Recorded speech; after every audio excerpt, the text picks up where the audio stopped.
Happy Halloween.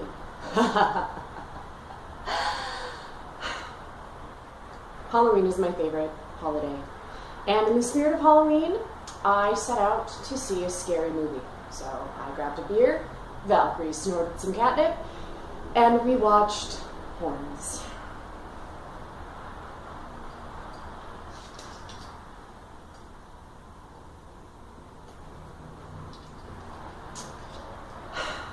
Horns is not a scary movie.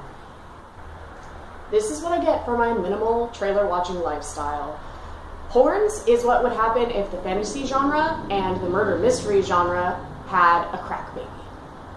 I'll give it a little bit of credit. There was a really cool shot in the beginning where Daniel Radcliffe is laying next to Juno Temple in the forest, and the camera pans from them down, goes to the ground, and comes out on the other side.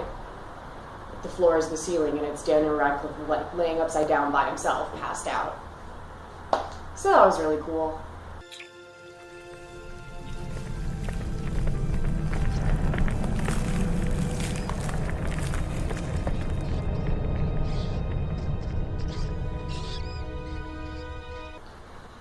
This film had a really angsty feel to it, to the point where it was actually comical at times, and I'm pretty sure it wasn't supposed to be.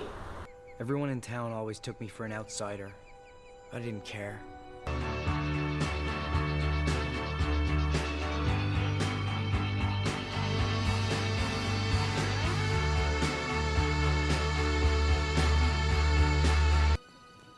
Thank you for coming.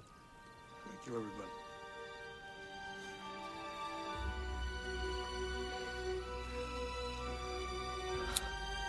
Like, I literally could have gotten Iggy, the main character, confused with Edward Cullen. Super easily. No one understands me. All in all, the plot actually wasn't that bad.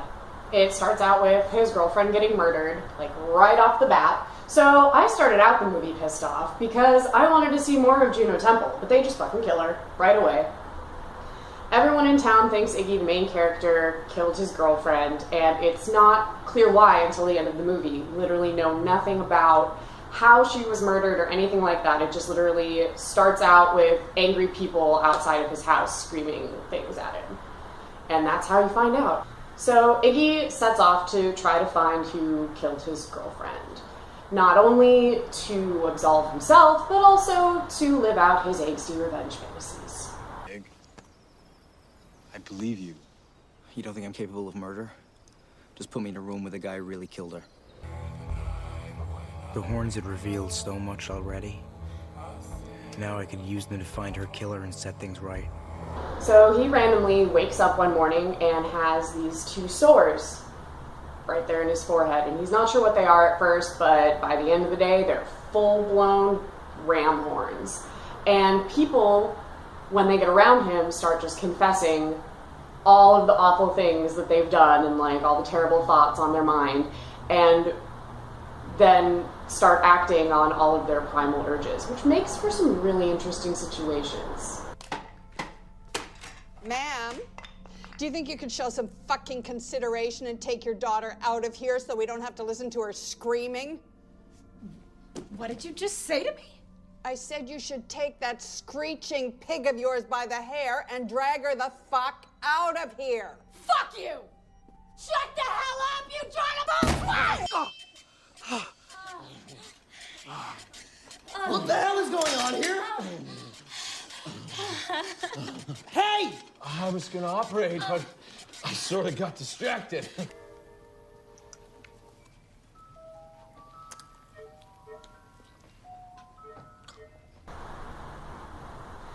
Of course, the fact that people are willing to confess everything that they've ever done to him gives him an edge in trying to find out who actually did kill his girlfriend in this small town where everybody knows everybody. A few issues that I had with Horns. So much did not make sense, and it just wasn't explained.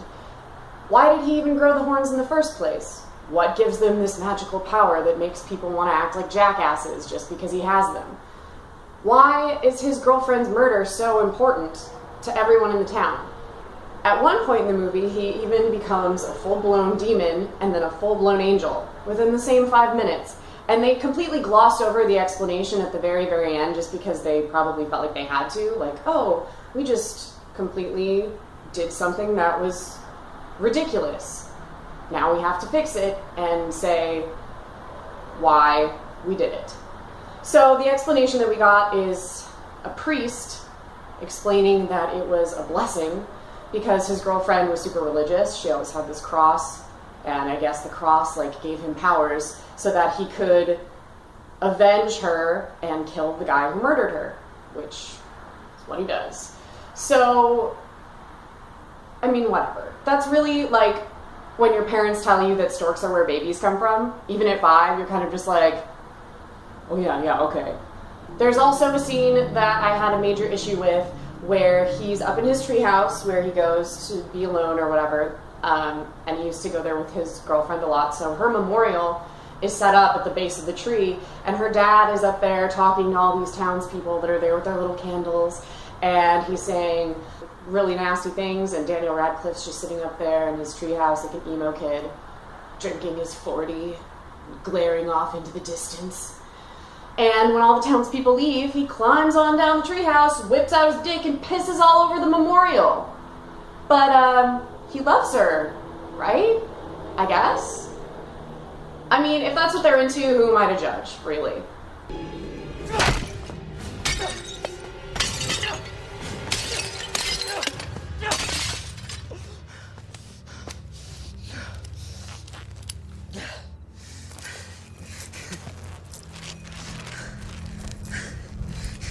One final thing that did not make any sense was snakes. There was a little bit of snake theme, like you would see them around, I guess, in the beginning of the movie, like it would randomly kind of cut to like a snake slithering by in the woods or whatever. And then suddenly at the end, when all this crazy shit starts happening and he's turning into demons and angels and everything else under the sun, fucking Cupid, there are just snakes everywhere. They like follow him, and there's like one part where they all like climb up him, and it's just kind of like, what is the significance of the snakes? And if it's supposed to be like a blessing from God, I guess, why is he Satan? Like, it just, none of it added up, in my opinion. A few things that I did like about the film. Like I said, that beginning shot was really, really cool. I enjoyed it. I really kind of had a dig for stuff that I liked about this. So, beginning shot, cool. Max from Across the Universe was Daniel Radcliffe's brother, and I feel awful that I don't remember that actor's name because he's actually my favorite character in Across the Universe. But I was really excited to see him. And the mystery element I felt really worked as far as going through the process of trying to figure out who the killer is. Just based on like clues and flashbacks and little things that you see. It was a feeling similar to the feeling I get watching Law & Order. Overall, Horns gets a whopping 4 paws out of 10. Seriously, Mom? Wet food? Coming at you from North Hollywood, I'm Valkyrie Spock. This has been the Halloween special of Rantz with Valkyrie. If you can manage in your drunken sugar coma, please like and subscribe and tune in with me next time.